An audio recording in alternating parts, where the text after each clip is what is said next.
noches, yo soy Miss Adriana Ramos para los papás que nos están acompañando. Yo soy la maestra de Speech and Debate, que voy a hacer junto con sus hijos anfitriones esta mañana. Me da mucho gusto que nos puedan acompañar.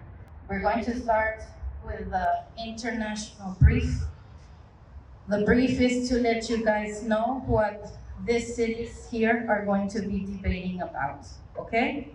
So, 9 years ago, the global urban population surpassed the world's rural population, making it clear that the fate of cities will determine our future prosperity.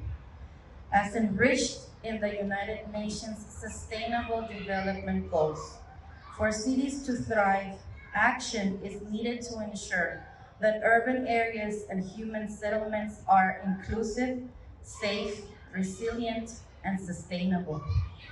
With the October 2016 UN Conference of Sustainable Housing and Urban Development in Quito, Ecuador, set to agree on a new global urbanization agenda for the next 2 decades. The time to advocate for inclusive, accessible cities is now. Achieving better physical accessibility of a household to employment, services, and commerce within cities is essential. While the diverse stakeholders involved in solving city problems agree on the importance of access to ensuring inclusive urban development, they tend to address the issue from within professional silos. A common narrative around which to frame the objective of access, along with integrated policies and investment interventions to foster the goal is needed. The common narrative remains a source of debate. So today, we have 7 sustainable cities with us. We begin roll call. Reykjavik, represented by Alan and Leah. Thank you, Reykjavik. Berlin, Evan and Alba. Thank you, Berlin. Tunisia, Diane and Marcelo. Thank you, Tunisia. Canberra, Isabella and Paulina. Thank you. Helsinki, Jimena and Giovanna. Thank you very much. Oslo, Julian, Santiago, and Armando. Thank you, Oslo. And last but not least, Copenhagen, Andrea and Alfredo. Being that all cities are here and present, we will now open the floor to position statements. The judges have decided we will begin clockwise. That means Reykjavik, you're first on the floor. We're ready for you. We will now begin our presentation. Today, we're going to be representing Reykjavik, the capital and largest city of Iceland. This country is located in Europe, between the Greenland Sea and the North Atlantic Ocean. Its population in 2022 was about 130,000 people. Its official language is Icelandic, which has 320,000 speakers. Before we begin, what is sustainability? Sustainability is the pleasure of the avoidance of natural resources in order to maintain an ecological balance. Reykjavik is a green city, literally. Reykjavik came top of the Green Cities Index in 2018 as it has 411 square meters per person. While rankings can vary, Reykjavik has been mentioned in lists of sustainable cities globally, owing to Iceland's focus in renewable energy, clean water sources, and environmental conservation efforts. Reykjavik is a leader in using renewable energies. For example, they use geothermal for houses that they are heated, so they go to the ground and they had hot air into their houses. They have 2 hydroelectric powers that is their first power, and they process about 80% of their electricity by these 2 powers. It has ambitious environmental goals, as well as being the first city in Iceland to introduce a policy in greenhouse gas emissions, It aims to be carbon neutral by 2040. The municipal authority plans to increase the public transport, for example, using electric scooters, having electric buses, and cycling and walking by 2027, increase it a 30%. They will have to manufacture new electric vehicles and have new industries at the city ports so they can charge vessels, so they can charge ships and new cars for new vessels. Reykjavik wants people to involve in creating a sustainable city. The authorities are looking to get at least 200 businesses to sign up for the City of Reykjavik and the Fifth Declaration for Climate Change by next year. By signing up, businesses will pledge to actively work to reduce waste and emissions. It manages waste in a sustainable way. Kids, since kindergarten and elementary, they learn about sustainability. Two people at their home, they receive information to how to do compost, and this has helped the city to increase the compost and 60% in the whole country. Two, with their waste, with organic waste, they have biofuel. That is basically you can use it for planes, ships, cars, etc. And they work to be less dependent on fossil fuels and to be carbon neutral by 2035. And it has helped the country to reduce their waste. As Margaret Mead once said, we will have a society if we destroy the environment. If we don't do something about this problem, we never will. We would like your help to solve this together and make the earth a better and sustainable place. Thank you for your attention. We will now begin our presentation. We're here representing Berlin, which is located in the east side of Germany. Berlin is the capital and largest city of Germany by both area and population. It's more than 3.85 million inhabitants, making it the European Union's most popular city according to population within city limits. As German citizens, we consider sustainability as a key factor in both daily and major purchasing decisions. Berlin may be one of the greenest cities in the world when it comes to its physical spaces, but it still has a long way to go, much like the rest of the world, in properly supporting its natural environment and health growth. Berlin is a city where green trends thrive and flourish. We have always embraced sustainable and green ideals. For us, the city's wealth of public parks is integral to our lifestyle. One of them being that we're less interested in cars and more in bicycles. Sustainability is not only a trend in Berlin, it's a movement. This includes not only simple, good vegan and vegetarian dining, but also sustainable shopping and staying in certified hotels. Become part of the sustainable movement. Enjoying life while actively seeking healthier products and services is one of our biggest concerns. The desire to expand and preserve the city's green spaces and the readiness to adopt sustainable alternative approaches is steadily transforming Berlin, once an industrial city, into a green metropolis. We are already on our way to build a more sustainable city through a circular economy. Planes, trains, and cars are all a thing in Berlin, but we keep our transportation sustainable and not typical ways. Biking in Berlin is one of the main means of transportation for locals, and it makes perfect sense. Navigating the city is just easier and more environmentally friendly than two wheels. In many parts of Berlin, particularly in the inner dense city, environmental health burdens arise, such as traffic noise, air pollution, and insufficient green spaces. We believe that as a society, we should be able to take care and control our own actions that affect our environment. And to sustain that idea, here we have a quote that the famous German Albert Schweitzer once said. Wir leben in einem gefährlichen Zeitalter. Der Mensch beherrscht die Natur, bevor er gelernt, sich selbst zu beherrschen. Which means we're living in dangerous times. Men control nature before they're even able to control themselves, which emphasizes our idea on change. But how is it that Berlin is doing so good on the environment since it's the city of connectivity? Planes, trains, and automobiles, as I said, is all a thing in Berlin, but we keep our transportation sustainable and non-typical ways. Biking in Berlin is one of the main means for transportation for locals, and it makes perfect sense. Navigating the city is just easier and more environmentally friendly than two wheels. Many areas have both high levels of social problems and above average of environmental burdens.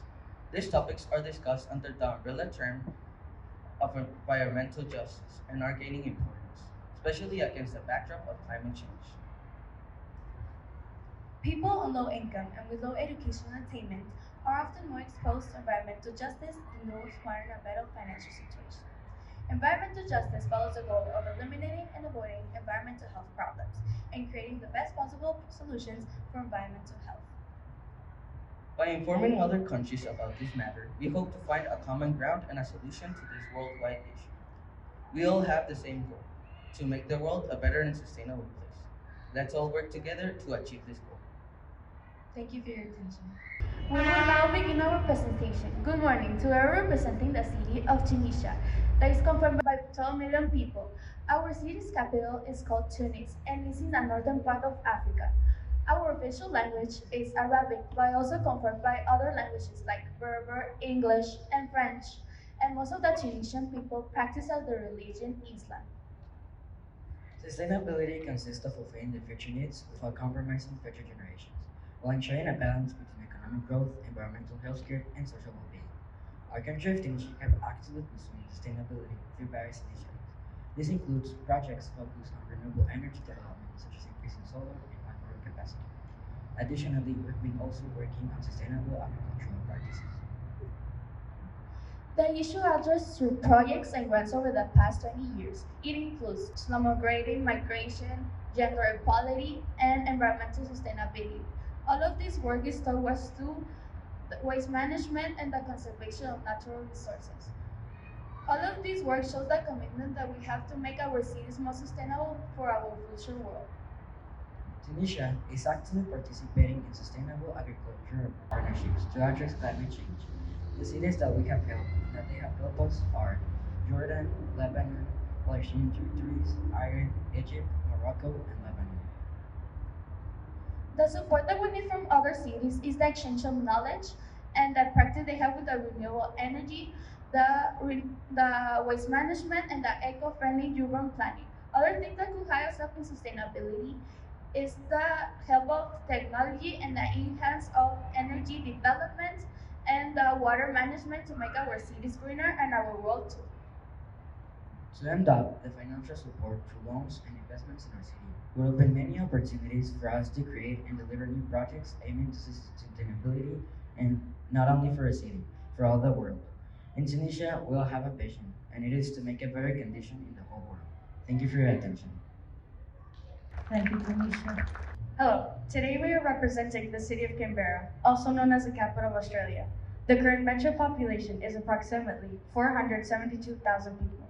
The most spoken language in our city is English by 71.3%, meaning nearly all citizens' first language is English. Canberra is known for its surrounding mountain ranges and sweeping nature reserves. The energy that we produce is 100% renewable, with approximately 70% of the ACT, the Australian Capital Territory, which is dedicated to nature parks. We are a progressive city, and sustainability matters to us. The reason for this is that we want to leave a smaller carbon footprint in all of our people compared to other cities, and we have made various impactful changes to achieve this. Canberra is ranked number one as the most sustainable city in the world, based on the 6 sustainable factors, which are energy, transportation infrastructure, pollution, air quality, CO2 emissions, and percentage of green space. Number 1, energy. Canberra relies on solar and nearby wind farms for energy. Altogether, some 48% of its supply comes from renewables. How does it work? The ACT only generates about 5% of the electricity its residents actually use. The rest is drawn from the national energy market, which is powered by non-renewable energy sources like coal and gas. So for every watt of dirty energy that Canberra draws from the grid, it pays to feed back the same amount of energy into the system. Number 2, transportation infrastructure. In the area of transportation, Canberra has an 88.6% green transport service. Also, it has a vast network of public transport. Traveling options in Canberra can include buses, a light rail, a new method added recently, cycling, e-scooters, and of course cars, which we try to minimize the use of this transport. Traveling is very fast in Canberra, with only a 30-minute commute to any destination. Number 3, affordable housing. In Canberra, we have worked for there to be a variety of community-based and government funding housing options available. Some of them are the following. Youth housing. If you're between 16 and 25 years of age and an ACT resident, you may be eligible for Housing ACT's Young People program, which helps young people aged up to 25 years of age to find a secure and affordable long-term accommodation. Social low-cost rental. The ACT Affordable Rental Office offers public housing and community housing, which only requires people to pay up to 25% of their income in rent. Disability housing support. For people with disabilities, the ACT offers a variety of housing options, which encourage adults with long-term and permanent disabilities to find an accommodation that suits their needs. Housing for older people. The ACT government offers an affordable rental scheme for people over the age of 50. This allows them to live independently. Number 4, pollution and air quality. Canberra's overall air quality compared to other cities is excellent. However, we're still working on improving our air quality during winter, in which wood heaters become the most significant source of air pollution. Number 5, carbon dioxide emissions. Endorsed in August 2012, the Carbon Neutral Government Framework works on achieving sustained emission reduction and energy savings to be carbon neutral in a cost-effective way. The ACT is committed to net zero emissions by the year 2045, and with the climate change strategy, we are working on cutting emissions by 50 to 60% by the year 2025. Number 6, percentage of green space. Canberra is regarded as one of the world's best examples of connected green space or urban planning. Its polycentric design enables the preservation of connected natural habitats and provides high accessibility to nature for its residents. To give our people an even better access to sustainability, we have accepted that we need the help of other cities to improve furthermore the different areas in which our city still needs improvement. Canberra, of course, is also willing to help and guide other cities to reach the 6 sustainability factors as soon as possible. And remember, we don't have to engage in grand heroic actions to participate in change. Small acts, when multiplied by millions of people, can transform the world. Howard Zinn. Thank you for your attention. We will now begin our presentation. As an anonymous traveler once said, ecological thinking is strongly present in everyday life in Helsinki, and the city places a great emphasis on encouraging environmental friendly lifestyles, an atmosphere that motivates less consumption, construction efforts that consider sustainable development, and ambitious climate aims make Helsinki a model city for sustainable development. As you probably realized, we're here presenting Helsinki in Finland. Some of our most spoken languages are Swedish and English. We also have a current population of 1,338,000 people, of which 98% have access to sustainability. The main reason we're still struggling to achieve complete sustainability is water pollution. For this reason, we have been applying wastewater treatment plants and have reduced effectively the number of fish farms in our country. Around Finland, 92% of the whole population is connected to a centralized drinking water supply, and 82% to a centralized wastewater treatment. This is a process of converting wastewater into water that can be discharged back into the atmosphere with zero effect. We have now more than 1,400 wastewater utilities, from which 20 of them service 80% of our 20,000 customers. Other than that, one of our main achievements towards sustainability is our highly developed public transportation system, which consists of being able to get from point A to point B by foot. We're able to do this because of our compact city. We're also making it more safe and accessible for people to hop on a tram, bus, metro with the use of a single valid ticket. In this way, we're reducing the number of vehicles and the possibility of creating more air pollution. We're also committed to become a fully carbon neutral city by 2035 and pioneer the world's first circular economy, meaning that all forms of waste will be brought back to the economy, boosting the use of the 3 Rs: reduce, reuse, recycle. A big reason why we as a world community have not been making the change to this type of economy is because it would require a massive systematic change, and with it a great effort made by everyone. However, this is not impossible. In fact, the European Union adopted a plan in March of 2020 to achieve their climate neutrality target. This shows that this is actually feasible, and our actions are in place of making it happen. But with such a huge change in efforts needed, it makes sense that there must be major benefits to adopting a circular economy.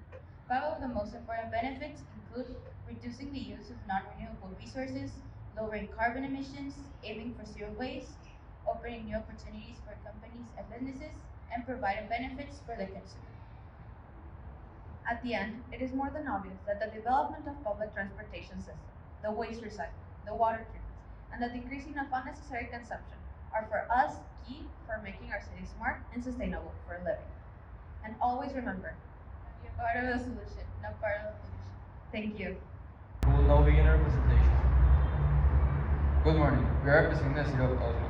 Our city is located in the southeastern part of Norway. Although approximately has a population of 1,086,000 people, and our national language is Norwegian, although great part of our citizens speaks English.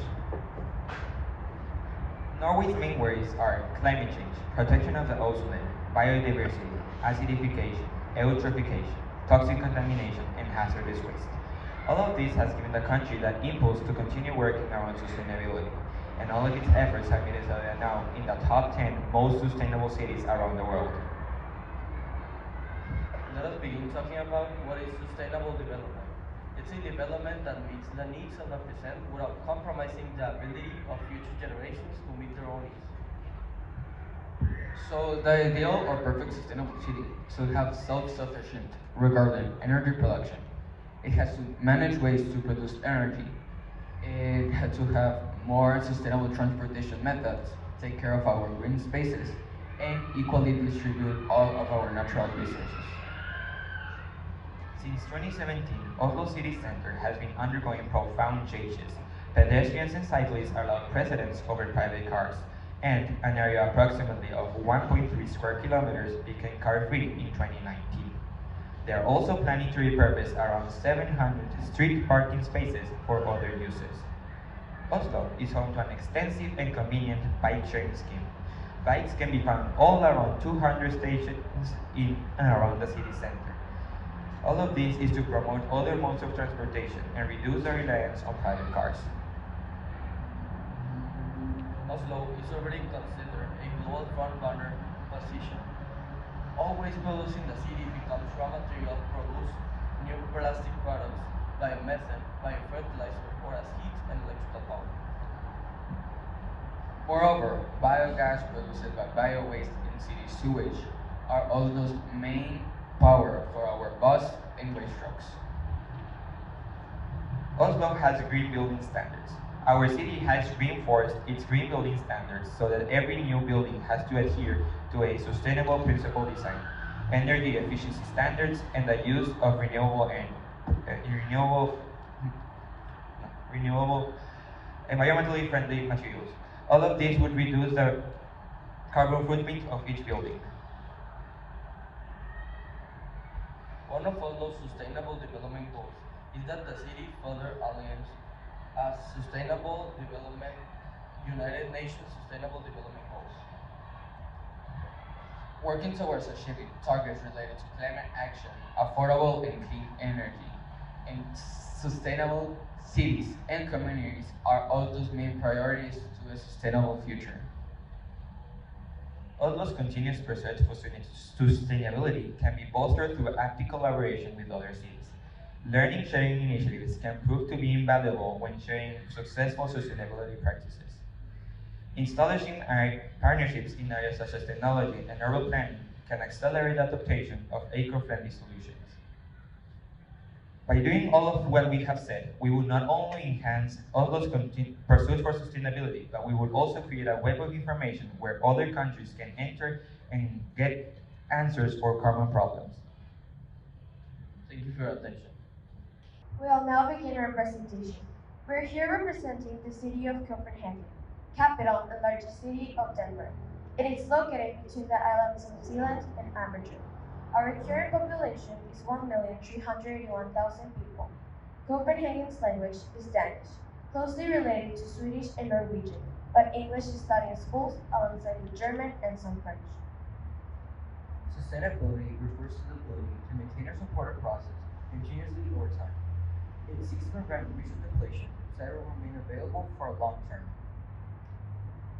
Sustainability is very important right now due to the improvements it makes to our quality of our lives, protects our ecosystems, and preserves natural resources for future generations. In the corporate world, sustainability is associated with an organization's holistic approach, taking into account everything, from manufacturing to logistics to customer service. There are many factors that affect the growth of cities around the world. One of them is overpopulation, affecting loss of biodiversity and resource depletion. Another form will be pollution caused by people, taking forms of factories, cars, planes, and aerosol cans. This affects plants and animals, enters the Earth's atmosphere affecting it, and it causes premature death. Due to these causes, in 1983, the United Nations created a report that has been the standard in defining sustainable development, the World Commission on Environment and Development, to study the connections between ecological health, economic development, and social equity. Copenhagen is one of the most sustainable cities around the world.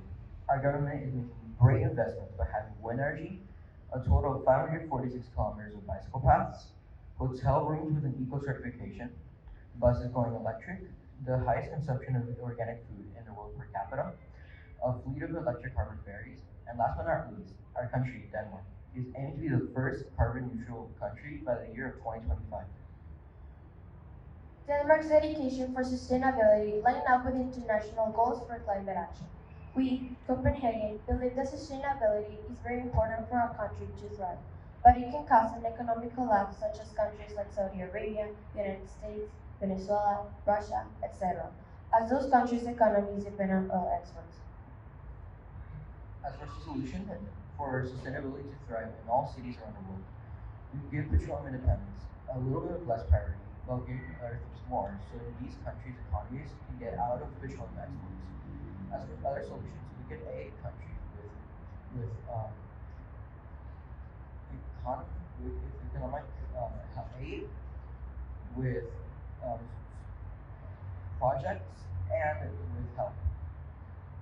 As Robert Shawn said, the greatest threat to our planet is the belief that someone else will save it. We need to start making change ourselves rather than relying on others, as there's no one to take that initiative for us. Thank you for your attention. Being that all position statements have been said, we will now open the floor to the moderated caucus. We will continue with a clockwise motion. Reykjavik being the first on the speakers list. Okay, Canberra, then Berlin. 5 minutes will be set on the clock.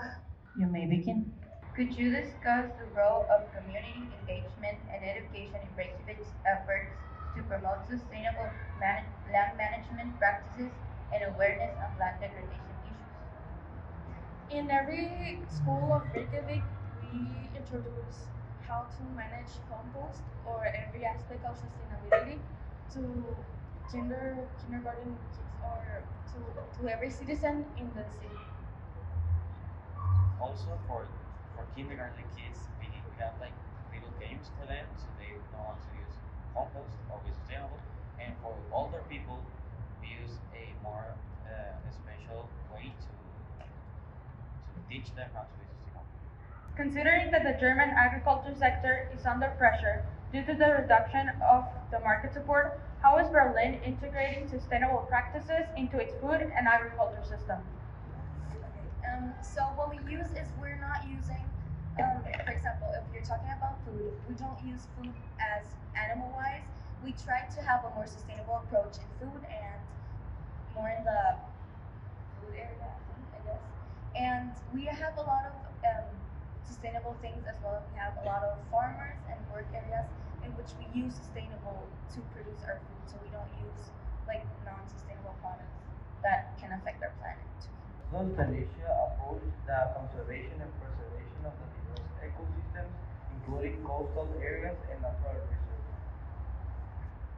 There's a project called Oil and Water Preservation for Natural Resources, in which there is 6 million of hectares in the whole terrain of Tunisia, and our plan is that 2% of contaminated or non-arable for cultivation zones, we can do them arable for 20 to 30 and conservation for recursos in water. I have a question related to the answer you just gave also. And the research I found is that sustainability is not a part of the educational program. Okay, so it isn't that much part of the educational program, as you said, but it is implemented into the schools in which, for example, as Isabella mentioned, solar panels are used and there is renewable energy used in the schools, and there's also double glazed windows that have been added recently to almost every school, which provide thermal comfort and also enhance energy efficiency. So by doing all of these things, by not even kind of teaching them that, like sustainability practices, they start kind of noticing it. So they start kind of doing it outside of school, and that's how we kind of promote it without necessarily telling them like what to do. Helsinki is also known for its commitment to sustainability and green living. But how do you implement and create your ideas to be known for this? We have some websites which we share our ways on how we make our city sustainable. So, for example, every city can take our ideas and implement them in their cities also. We also try to make the ways we push sustainability to our citizens creative, so they are more.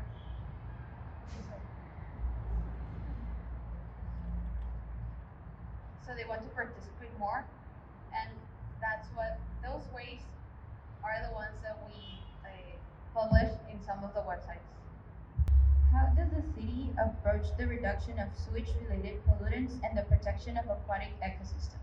For the aquatic ecosystems, we don't have many of them. We have like we have a lot of lakes, but there's no many fish. That's why we're trying to like reduce the fishing and for our coasts with polar bears and all of our animals over there. We are trying to make people not be there only for boats or people who really need to work there.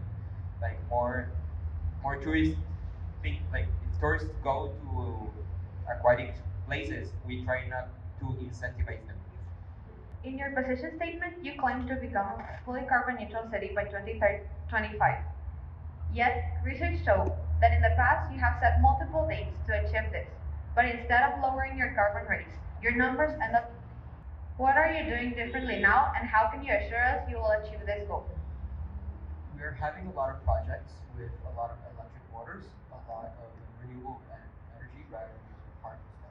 We're slowly but surely making carbon not only in our country, and we're also having a lot of projects to help that become faster. Thank you. That we finished the moderator caucus. Now we will set the timer for 10 minutes so you can mingle. We will have the unmoderated caucus. The first 5 minutes are for you guys to make your alliances, and I will let you know when those 5 minutes are up so you can start working on your manifestos. Okay? 10 minutes on the clock. You may go around. Time is now officially up. We will start the last part of this debate. I'm going to ask each team to establish their manifestos, please. We begin with Reykjavik. The city of Reykjavik made an alliance with Tunisia and Berlin. Reykjavik will give people from Tunisia new jobs and a better quality of life. They will help for them and their families. They will help them. They will give us 5% of their organic waste to turn it into biofuel that is going to help them with their machines. The city of Berlin will also contribute with 5% of their organic waste. We will give them geothermal power to their houses, and we will teach them how to use the geothermal power. Our goal is to reduce waste and emissions in our country. With the help of Tunisia and Berlin, we will make the earth a better and sustainable place. Thank you. In recognition to the urgent need to address environmental issues and challenges, we, the city of Berlin, Tunisia, and Reykjavik, unite in common to fostering and sustainable in every aspect of our lives. We have a lot of plans, and the following are: we commit to preserving environmental responsibility, and by preserving biodiversity, managing resources responsibly. In climate action, we will reduce greenhouse emissions and transition to renewable energy. In circular economy, we'll embrace circular economy and minimize waste. We also have a plan for social equality and sustainable urban development. In sustainable urban development, we commit to eco-friendly urban planning, prioritizing green spaces, education, and advocacy. We will educate ourselves and our communities about sustainability and about collaboration. We will address work for collaborate locally, nationally, and internationally to a sustainable future. In conclusion, we all have the goal of making the world a better and sustainable place. Us as a team, Reykjavik, Berlin, and Tunisia are planning to make it happen. Thank you for your attention. In conclusion, after all the debate and the positions, we all got to our final answer. It is that all of the cities have something in common, and it is that we look for a better world and a sustainable world. Every city can accomplish their goals by the exchange of knowledge or the practices from other countries. We're aligning same with Reykjavik because they're the most sustainable city in their country, and with Berlin because they will help us with with their water management to make our cities greener and to have a better quality in our resources. Our goal is to make a change, and Canberra has considered and made an alliance with the following countries: Copenhagen, Oslo, and Helsinki, in which we will all share a significant equal share to be sustainable. The city of Oslo offers a platform for sustainable education. The city of Copenhagen offers bicycle paths and the idea of urban planning methods. The city of Helsinki offers water method treatments. And our city, Canberra, offers the idea of affordable housing. We find this alliance significant for influential purposes for other countries, and we would like to bring our residents a better, brighter, greener future for all. We can all make a change. Thank you. Helsinki is considered to be one of the most sustainable cities, but we also have some issues to fix, just like the cities we're here with. We are all looking to make the world a more sustainable place to live. Together with Canberra, Oslo, and Copenhagen, we plan to work together to achieving this goal. With the help of the cities, we'll complement what we know to better off not only our cities, but our countries, and get a step closer to a sustainable world. These cities will help us with sustainable materials and insights into wind energy and innovative farming practices. And we will contribute with wastewater treatment and enhance their sustainable culture. Together, we hope we can reach our common goal. Thank you. Oslo is taking the lead to make a collaborative program where countries can pass common problems and with their solutions. The goal is to accelerate the adoption of eco-friendly solutions. The primary goal in this ambitious endeavor, we formed a strategic alliance with Helsinki, Copenhagen, and Canberra. Copenhagen is starting key partner, will provide us with sharing valuable contributions such as sustainable materials, wine technology, and electric motor technology, and innovation urban farming practices. To simultaneously, Canberra, another vital collaborator, brings to the table ideas for affordable establishments of natural reserves, and Helsinki waterways treatment plants and innovation transportation. Oslo is playing a central role in this collective effort by offering specialized knowledge on converting waste into sustainable energy for transportation. Thank you for your attention. Our city, Copenhagen, is making an alliance with Canberra, Helsinki, and Oslo. In this alliance, we will help each other with programs, objectives, and goals where we struggle with sustainability. Copenhagen will help other cities with public transport systems, with green spaces and technology, urban architecture, and we will also help with petroleum independence. We will also receive aid with affordable housing, which Canberra can help with. Um, Waterway systems that Helsinki can help with, and waste benefits that Oslo can help with. We all need to be sustainable to make a big difference in the world. Thank you. Thank you, everybody. That's the end of our debate.